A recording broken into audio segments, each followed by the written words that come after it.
So hello and welcome back to the channel, and in this video we are going to discuss speed and velocity. ये आपका part number 4 हो जाएगा video का, ठीक है. So let's discuss. यहाँ पे पहले हमने स्पीड की एक छोटी सी डेफिनेशन लिख रखी है, distance travelled per unit time. अब ये जो पर यूनिट टाइम है, ठीक है, इसका मतलब क्या है, डिवाइडेड बाय टाइम, यानी कि d बाय टी. ये फॉर्मूला आप बचपन से लेकर आज तक आप पढ़ते हुए आए हैं, एज सिंपल एज दैट, ठीक है. यहाँ पे मैंने एक फ़ोटोग्राफ लगा रखा है एनसीईआरटी का. ये है रेट ऑफ मोशन करके एक हेडिंग है, measuring the rate of motion.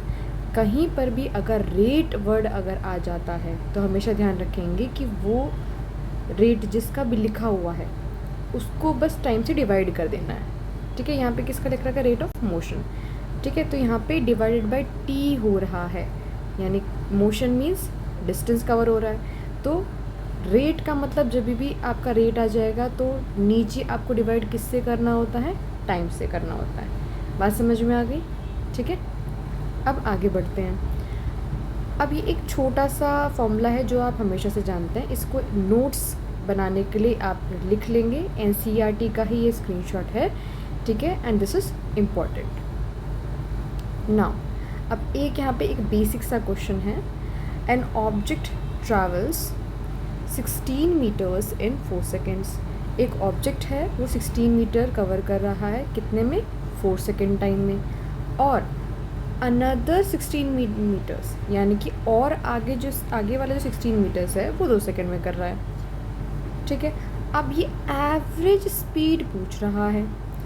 ऐसे क्वेश्चंस में, जैसे आपका ये एनसीईआरटी का एग्जांपल मैंने लिया हुआ है, ऐसे क्वेश्चंस में आप क्या करेंगे, पहले तो आप टोटल डिस्टेंस कैलकुलेट कर लें. कितना डिस्टेंस है भाई, 16, और ये फिर से 16, तो कितना हो जाएगा, 16 + 16 32. अब देखो क्या हो रहा है, टाइम कितना है टोटल, पहले कितना हो रहा था, 4 सेकेंड, बाद में 2 सेकेंड्स, देन टोटल टाइम कितना आ जाएगा, 6 सेकेंड्स. अब आप जब 32 को 6 से डिवाइड करेंगे तब आपका क्या आएगा आंसर, एवरेज स्पीड का आंसर आएगा. और इसका आंसर आपका 5 पॉइंट समथिंग आएगा, ठीक है, 5.3 कुछ करके, ठीक है. डेसिमल्स में आप इसको पूरा निकाल लेंगे, ठीक है. इजी क्वेश्चंस हैं, लेकिन ऐसे इजी क्वेश्चंस आ सकते हैं, आएंगे, और वहाँ आपको गलती नहीं करनी है. अब वेलोसिटी पे आ जाते हैं. अब ये वेलोसिटी आपने पहली बार सुना होगा, ठीक है. पहले इसकी नॉर्मल सी डेफिनेशन है, उसको एक बार रीड कर लेते हैं. Speed of an object moving in a definite direction. एक ऑब्जेक्ट की स्पीड, अगर हम एक पर्टिकुलर डायरेक्शन में बात कर रहे हैं, मान लो कि नॉर्थ साइड में वो मूव कर रहा है, या फिर साउथ में मूव कर रहा है, या फिर ईस्ट में मूव कर रहा है, हमने जैसे ही उसकी डायरेक्शन डिफाइन कर दी वैसे ही हम उसको वेलोसिटी बोलने लग जाएंगे, ठीक है. और इसको हम और भी क्या लिख सकते हैं, डिस्प्लेसमेंट पर यूनिट टाइम. आपका स्पीड का जो क्वांटिटी था that was dependent on distance, उसका डिस्टेंस से लेना देना था. वेलोसिटी का किससे लेना देना है, डिस्प्लेसमेंट से. ये चीज़ें आप याद रखेंगे. डिस्प्लेसमेंट और वेलोसिटी में डायरेक्शन बहुत ज़्यादा इम्पॉर्टेंट हो जाती है, जबकि स्पीड में या फिर हम डिस्टेंस ट्रैवल्ड में हम डायरेक्शन की बात नहीं करते. और ये आपके एनसीईआरटी में दिया भी इस तरीके से ही हुआ है, स्पीड विद डायरेक्शन. इसका मतलब क्या है, अगर आप एग्ज़ाम में सिर्फ ये भी लिख के आ जाएंगे ना कि velocity is nothing but speed with direction, ठीक है, तभी भी वो आपकी लाइन जो स्टेटमेंट है एकदम सही होगी.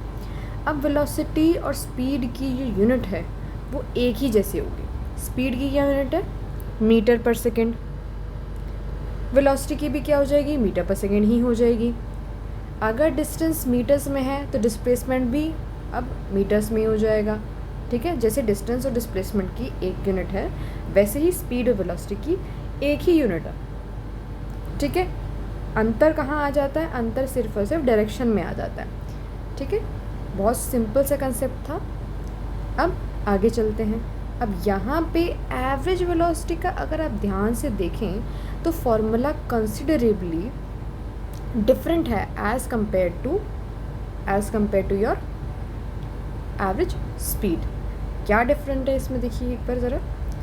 Initial velocity plus final velocity divided by 2, यानी कि पहले जिस स्पीड से, जिस वेलोसिटी से वो ऑब्जेक्ट चला वो, उसमें आप ऐड करेंगे उसकी फाइनल वेलोसिटी। ठीक है, जब से आपने उसको ऑब्ज़र्व करना शुरू किया तब क्या वेलोसिटी थी, और जब आपने उसको ऑब्ज़र्व करना बंद किया तब उसकी फाइनल वेलोसिटी क्या थी, उनको आप ऐड कर देंगे और आप क्या करेंगे, इसका एवरेज निकाल देंगे, मीन्स डिवाइडेड बाय 2 कर देंगे। ठीक है, ये बात समझ में आई। तो ये आपका इम्पॉर्टेंट है फॉर्मूला। एवरेज स्पीड और एवरेज वेलोसिटी आपकी पूछी जा सकती है मैथमेटिकली, यानी कि फॉर्मूला के तौर पे अगर आप लिखना चाहें तो u+v/2। इसमें u क्या है, इनिशियल वेलोसिटी, जो शुरुआत में उसकी वेलोसिटी थी। v क्या है, उसकी फाइनल वेलोसिटी, यानी कि बाद में एंड मोमेंट पे जब आपने लास्ट ऑब्जर्व करा तब उसकी जो वेलोसिटी थी उसको हम v से रिप्रेजेंट कर रहे हैं। ठीक है, और डिवाइड किससे कर रहे हैं, बाय 2। ठीक है, एवरेज वेलोसिटी का कंसेप्ट समझ में आ गया। ये दोनों फॉर्मूले आपके बहुत ज़्यादा इम्पॉर्टेंट है, इनको ध्यान रखेंगे। अब डिफरेंस आपका डिस्टेंस और डिस्प्लेसमेंट में भी पूछा जा सकता है 2 मार्क्स में। आपका डिफरेंस स्पीड और वेलोसिटी में भी पूछा जा सकता है। आप जितने पॉइंट्स याद कर सकते हैं उतने करें, कम से कम 2 या 3 मार्क्स में आपका आराम से पूछा जा सकता है।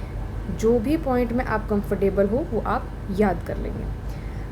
पहला जो पॉइंट है, हमेशा आप उनकी डेफिनेशंस लिख सकते हैं। स्पीड का क्या है, distance travelled by object per unit time. Velocity क्या है, displacement of an object at a given time.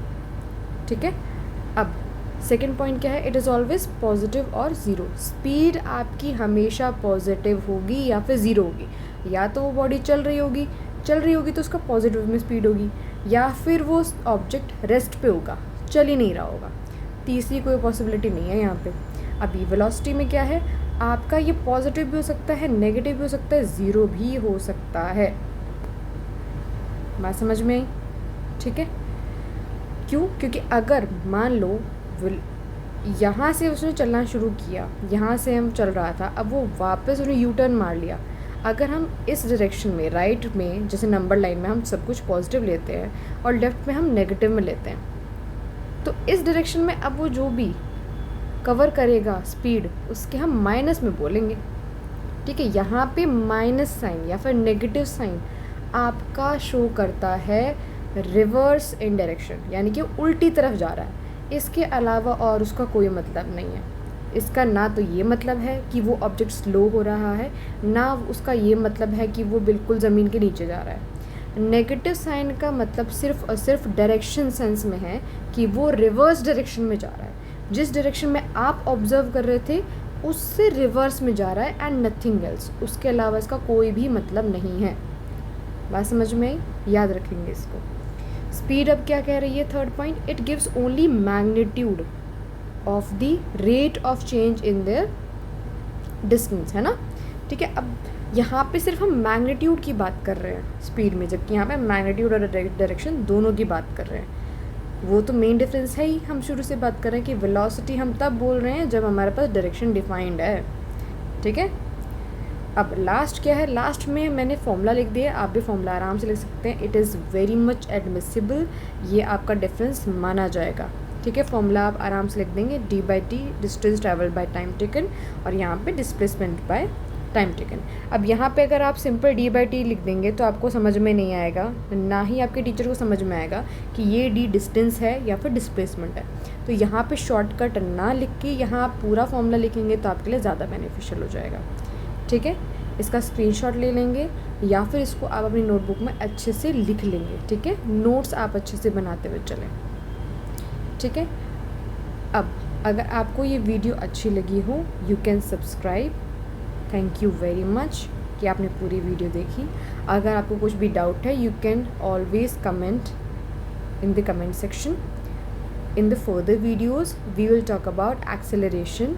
हम इनके कुछ ग्राफ्स के बारे में भी बात करेंगे एंड सो ऑन। ठीक है, तो तब तक आप अब तक जितनी भी वीडियोस हुई हैं, अगर आपने वो नहीं वॉच की हैं, प्लीज़ डू वॉच देम, ताकि आगे आपको ही दिक्कत कम आए।